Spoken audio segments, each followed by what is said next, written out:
Bonjour à tous et soyez les bienvenus. Pour commencer, l'actualité en Côte d'Ivoire avec le Conseil des ministres hier au Palais de la Présidence. Cette réunion a annoncé à l'issue des travaux que le président de la République, Alassane Ouattara, a accordé une grâce collective à 3155 détenus coupables d'infractions dites légères ou mineures.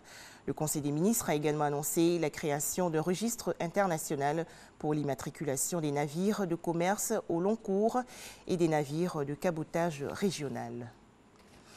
Janvier, mois où l'on formule ses vœux les meilleurs aux personnes chères. En Côte d'Ivoire, la première dame, Dominique Ouattara, a reçu hier les femmes de toutes les couches sociales. Elles ont formulé leurs vœux de santé, de paix et de prospérité pour 2020. C'était lors d'une cérémonie à la résidence présidentielle. Dans l'actualité nationale également, le bilan des actions menées en 2019 par le ministère de l'Équipement et de l'Entretien routier ainsi que les perspectives pour la nouvelle année. 2020 sera donc marqué par les travaux de bitumage des voiries et le traitement d'environ 56 000 km de routes sur toute l'étendue du territoire national. Projet estimé à 760 milliards de francs CFA. Le déguerpissement des populations installées sur le site aéroportuaire et la création d'un périmètre de sécurité de 200 mètres autour de l'aéroport international Félix Houphouët-Boigny de Port-Bouët.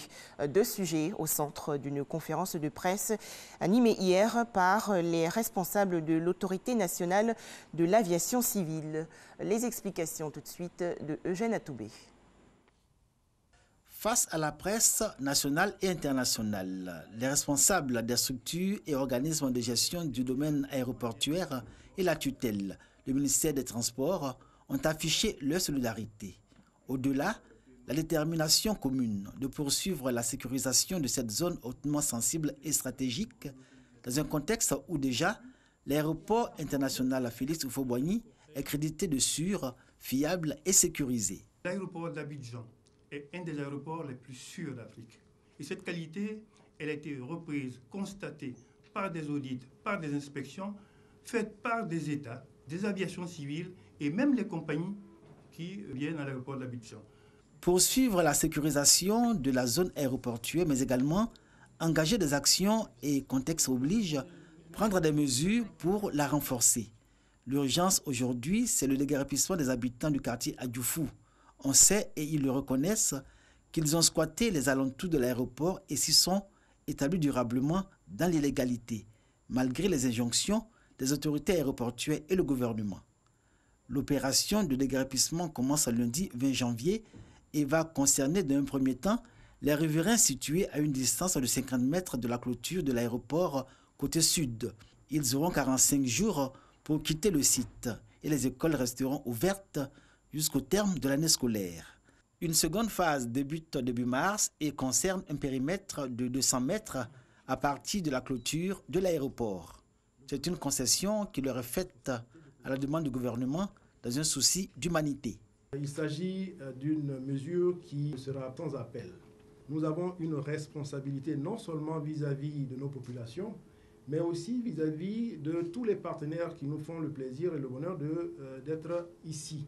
Soit les compagnies aériennes et tous les touristes que nous accueillons, pour les rassurer, pour dire que l'aéroport de Côte d'Ivoire, l'aéroport international Félix Houphouët-Boigny, est un aéroport sécurisé. Depuis l'histoire du train de l'avion, les barbelés sur la clôture de l'aéroport et les patrouilles de gendarmes ont été renforcés.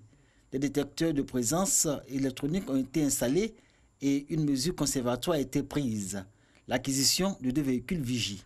À propos du recasement des populations de Guerpi, le directeur de cabinet du ministre des Transports indique que le ministère de la Construction et de l'Urbanisme, les mairies de Port-Bouët et Grand-Bassam mènent la réflexion.